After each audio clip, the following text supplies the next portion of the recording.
2, go. We're live? Yep, we're live. We're live. Hello and welcome to another episode of Brain 10. Today, your host, Aaron. Franklin. And myself, Christian. Today, we're going to be talking about lead generation mistakes that businesses make. For example, things that you're doing wrong in order to acquire customers or clients or leads. Let's get it started, guys. All right. Who's first? I think I'm first. Aaron. So number one is we're talking about digital acquiring a lead, and I think we should preface this with saying like online digital marketing because there's ways to get leads offline too. I think we're mainly talking about online, right? Absolutely. Right. That's what we're talking about. Okay. So first one is to not have a landing page. A lot of people just want to drive traffic however they can and just send them to a website, and that's it. It doesn't convert as well as a landing page, so I see a lot of people trying to generate leads, and it doesn't go to a dedicated page to capture that information. When he's talking about information, he's usually name, email at least. Yeah. Right. Yep. Oh, that you're not going to elaborate on that a little bit? Okay. All right. So I guess I'll go next. And he's talking about landing pages on his, but one thing that I've been like trying to work on myself is being more specific in directing the potential lead to do what you want them to do on that landing page. So like if you go to the landing page and like there's a button there, but on the button it says something like quote unquote clever or funny to try to get them to click, but that's not going to work. You should just basically put on there, click here to enter, like, and that will actually supposedly, I'm not going to say supposedly, but most people say that actually makes them click and actually convert more. So just be specific in what you're trying to get them to do. Very good.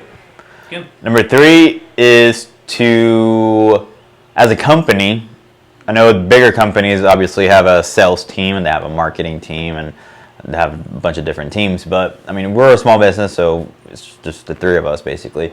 So we have a better understanding of what is a qualified lead for us. So internally, before you start going out and trying to get a bunch of leads, you want to sort of define what is a qualified lead. What is your preferred customer, your preferred client, and then work towards getting those qualified leads instead of just Collecting email addresses. collecting email addresses. Yeah, you want quality, not quantity. Right.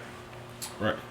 All right, so the next one is that you don't offer something of value. You can give something away and you're going to get a lot more leads, because I could say, hey, Christian, come check out my website, and he'd be like, nah. But I'm like, hey, Christian, if you come check out my website, I'll give you the ice cream that you were wanting. And he's like, yeah, I'm going to do that.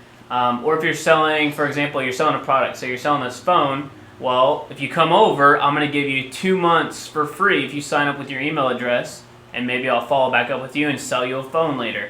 That sounds bad, but at the same time, you're not offering something for free, and it doesn't incentivize them. So you can have a huge increase in the leads and qualified leads for people who are trying to get that free option. I like it. And actually that goes kind of like what I was going to say next, which was basically that whenever they say nah or no to that initial offer, that free offer, like a lot of times people don't follow up with the people who actually say no. So like you should try to come up with some type of way to actually retarget to those people that actually said no to the initial free offer, to actually follow up with them, to actually make them convert. Retargeting. Retargeting, yes. Yep, absolutely. Retargeting. Right. They visit a page, you go back and market to them again. Right. Huge. Mistake number 6, número 6, is that whenever they land on that landing page or a website or wherever else, or maybe some ad, your forms to collect that data is either too long or it's too short. If it's too short, you might collect a lot of leads, so you'll get that quantity. If it's too long, you might not get as many, but you might get better qualified leads that way. If it's too long, nobody is gonna take the time to fill that out. Right. So you have to find a happy medium, and obviously you have to know your audience and who you're targeting. Depends on the industry, like too. Yeah. Like if you're gonna, it's a $5,000 project, Right. you're gonna expect to fill out more information. But if it's a $20 item, we don't need to know your zip code and address and everything. Right. So. All right. So number 7, siete. We're at Cinco de Mayo today, so we're keeping on the Spanish trend. You're buying leads instead of generating them organically. So there is a way that you can go out and say, hey, I'm looking for all the business owners who applied to be a business in Collin County or Dallas County. You can go get their email addresses and you can get their addresses. We would suggest not to do that because nobody, I mean, I get probably 2 or 3 calls a day. They don't because my number is the one that's listed on the business for them to call, but hi, we're calling to see if you're interested in this and this. It's like, no, I hate those people, and I hang up on them. So if I get an email from somebody like that, I'm just as mad. Actually, now if they were even a good company, I don't want to work with them because they annoyed me.